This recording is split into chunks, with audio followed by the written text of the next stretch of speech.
DJ Diamond, because tonight I'm winning the Jazzy Joyce Award for Best Female DJ of the Year. We're here at the Black Girls Rock Award ceremony. It's definitely going down. Hi, I'm Joan Morgan. I'm an author. I wrote the book When Chicken Heads Come Home to Roost. I am a journalist, and I'm a proud board member of Black Girls Rock. Hip-hop didn't just become hip-hop because of the lyrical contribution of these artists. Right. It became hip-hop because there were journalists with very little glamour who were dedicated to documenting the culture in language and from people who were part of that culture, so that this would not go the way of jazz for black people. Trisha Rose, who wrote Black Noise. I mean, you can argue that she's not really part of hip-hop, that she kind of chronicled hip-hop, but as a writer, I look up to her. I really read about them. Like, I really read about Coco Chanel, Jazzy Joyce, Beverly Vine, and DJ Sparkles in Philly, so even to be here is an honor. Bev Bond is a good friend, and she also means a lot to me in terms of what she represents as a woman and as a DJ in hip-hop culture. And when she called to say that she wanted an organization that was going to move past just talking about the problem and really reaching out and helping to change the problems, I was all for it. I was influenced by a neighborhood that was actually racist against Indians, and I found that expressing myself was a way to cope with the hatred that was in my neighborhood. And also, I found it just really fun.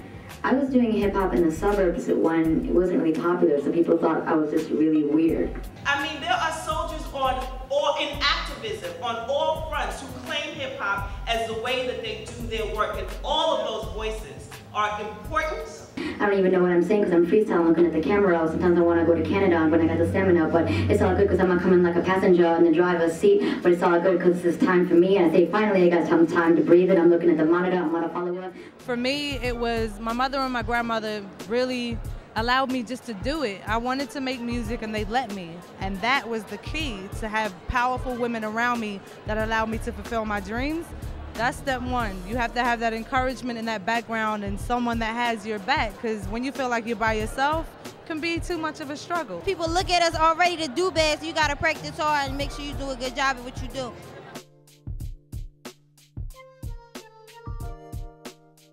I don't think that females are being represented well in hip-hop. Me, myself, I have a female rap group, Ecstasy. I'ma keep it sexy, always sexy gently. We're trying to put together a good piece of work so that we can make a difference for females in hip-hop. Rap is kind of saturated, especially solo males, male producers. We received total of three videos over the course of a year from women in hip-hop. I hope that there is a place for them in hip-hop. It seems like a very male culture. This song nasty as hell. He talking about I want to see her round booty and in that little brown hole. He say that on the song. I believe, especially with music, with anything freedom of speech, I believe artists should be able to express themselves however they want to. You know, some are a little more, using more profanity, some are more graphic than others. That Young Jeezy and that Kanye West balance, you know what I mean? They represent two different people, they represent two different neighborhoods, they represent two different places in the country. There's like the token song to the mother, or, you know, the sweet love song, but that's like every once in a while. For the most part, is about women and consuming, you know, the ass and the tits. And we, as women, let's not wait on somebody else to do it for us. We have to say no. We have to say, this is not good enough. I don't want this.